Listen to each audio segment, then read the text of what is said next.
ಬೆಳಗಾವಿಯಲ್ಲಿ ರೈತರ ಹೋರಾಟಕ್ಕೆ ಕರವೇ ಈಗ ಸಾಥನ್ನು ನೀಡ್ತಾ ಇದೆ. ಸೊ ರಾಷ್ಟ್ರೀಯ ಹೆದ್ದಾರಿಯಲ್ಲಿ ಟೈರಿಗೆ ಬೆಂಕಿ ಹಚ್ಚಿ ಆಕ್ರೋಶವನ್ನ ವ್ಯಕ್ತಪಡಿಸ್ತಾ ಇರೋರು. ಪೊಲೀಸರು ಮತ್ತೆ ಕರವೇ ಕಾರ್ಯಕರ್ತರ ಮಧ್ಯೆ ಈಗ ವಾಗ್ವಾದ ನಡೀತಾ ಇದೆ ಅಂತೆ. ಕರವೇ ಜಿಲ್ಲಾಧ್ಯಕ್ಷ ಸೇರಿ ಹಲವರು ಪೊಲೀಸರ ವಶಕ್ಕೆ ತೆಗೆದುಕೊಂಡಿದ್ದಾರೆ. ಈಗ ಕರವೇ ಜಿಲ್ಲಾಧ್ಯಕ್ಷರನ್ನ ಸೇರಿ ಸೊ ರೈತರ ಹೋರಾಟಕ್ಕೆ ಈಗ ಕರವೇ ಕೂಡ ಸಾಥ್ ನೀಡಿದೆ. ಬಿಜೆಪಿ ಕೂಡ ದೊಡ್ಡ ಮಟ್ಟದಲ್ಲಿ ಬೆಂಬಲವನ್ನ ಕೊಟ್ಟಿದೆ. ನಾನು ರೈತರಿಗೆ ಹೇಳೋದಿಷ್ಟೇ, ಯಾವ ಪಕ್ಷಗಳನ್ನು ಕೂಡ ನೀವು ಈಗ ನಿಮ್ಮ ಹೋರಾಟದಲ್ಲಿ ಸೇರ್ಪಡೆಗೊಳಿಸಬೇಡಿ. ನನ್ನ ಸಲಹೆ ನಿಮಗೆ, ಅದು ರಾಜಕೀಯವಾಗಿಬಿಡುತ್ತೆ. ನಿಮಗೆ ಸಿಗಬೇಕಾಗಿರುವಂಥ ನ್ಯಾಯ ಸಿಗೋದಿಲ್ಲ, ರಾಜಕೀಕರಣಗೊಳ್ಳುತ್ತೆ. ಅವ್ರಿಗೆ ಹೋರಾಟ ಮಾಡೋದಾದ್ರೆ ಅವ್ರಿಗೆ ಸಪ್ರೇಟಾಗಿ ಹೋರಾಟ ಮಾಡೋಕ್ಕೆ, ನಿಮ್ಮ ಜೊತೆಗೆ ಸೇರಿಸ್ಕೊಂಡು ಹೋರಾಟವನ್ನು ಮಾಡಿಸ್ಕೊಳ್ಬೇಡಿ. ಆಡಳಿತದಲ್ಲಿರುವಂಥ ಸರ್ಕಾರಗಳು ಇದು ವಿರೋಧ ಪಕ್ಷದ ಕೈವಾಡ, ವಿರೋಧ ಪಕ್ಷವೇ ಎತ್ತಿ ಕಟ್ತಾ ಇದೆ ಅನ್ನುವಂಥದ್ದು ಬರಕ್ಕೆ ಶುರುವಾಗುತ್ತೆ. ಹಾಗಾಗಿ ನಿಮಗೆ ಸಿಗಬೇಕಾಗಿರುವಂತಹ ನ್ಯಾಯ ಅಲ್ಲಿ ಸಿಗೋದಿಲ್ಲ. ನಿಮ್ಮ ಹೋರಾಟವನ್ನು ಮಾಡಿ ಮುಂದುವರಿಸ್ಕೊಳ್ಳಿ, ರಾಜಕೀಯ ಪಕ್ಷಗಳನ್ನು ಸೇರಿಸ್ಕೊಳ್ಳೋಕೆ ಹೋಗ್ಬೇಕು.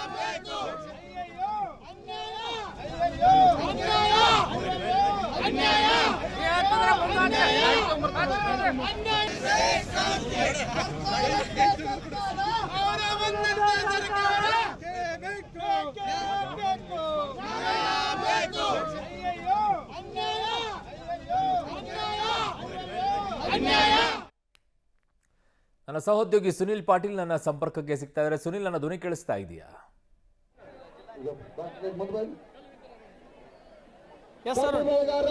ಈ ರೈತರೆಲ್ಲ ಈಗ ಒಂದೊಂದು ಪಕ್ಷದಲ್ಲಿ ಗುರುತಿಸಿಕೊಂಡು ಪಕ್ಷದ ಪರವಾಗಿ ಕೆಲಸ ಮಾಡಿದಂಥವ್ರು ಈಗ ನಾಯಕರ ವಿರುದ್ಧವಾಗಿ ನಮಗೆ ನ್ಯಾಯ ಕೊಡಿ, ನಮಗೆ ಪರಿಹಾರ ಕೊಡಿ ಅಂತ ಕೇಳಿದ್ರೆ ಅವ್ರು ಹೇಗೆ ಬರ್ತಾರೆ ಅಂತ.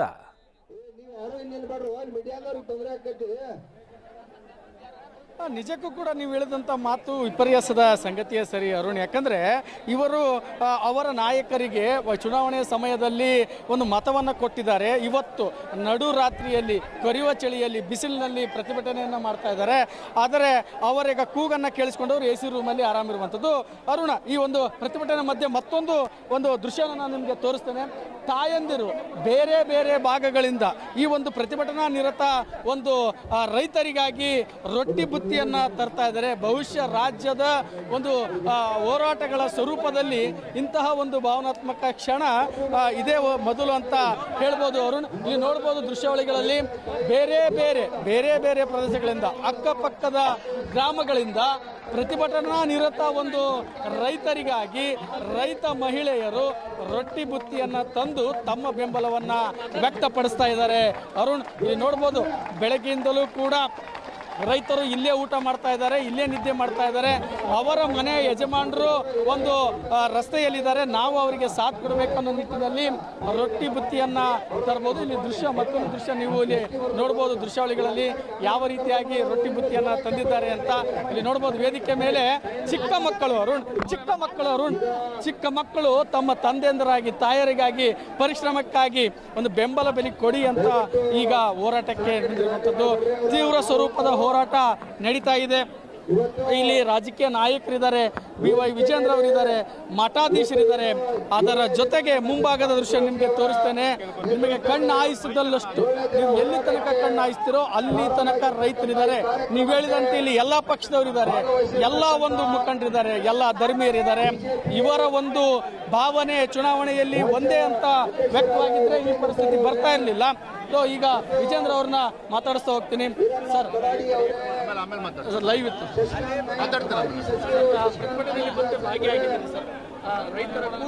ಮಾತಾಡ್ತೀನಿ, ಬ್ಲಾಕ್ ಆಗುತ್ತೆ, ಮತ್ತೆ ಮಾತಾಡ್ತೀನಿ. ಅರುಣ, ಇಲ್ಲಿ ನೋಡ್ಬೋದು ಈಗ ಬಾಲಕಿಯರು ಮತ್ತು ಎಲ್ಲರೂ ಕೂಡ ರೊಟ್ಟಿ ಬುತ್ತಿಯನ್ನು ತಂದು ಹೋರಾಟಕ್ಕೆ ಅಣಿ ಆಗ್ತಾ ಇರುವಂಥದ್ದು.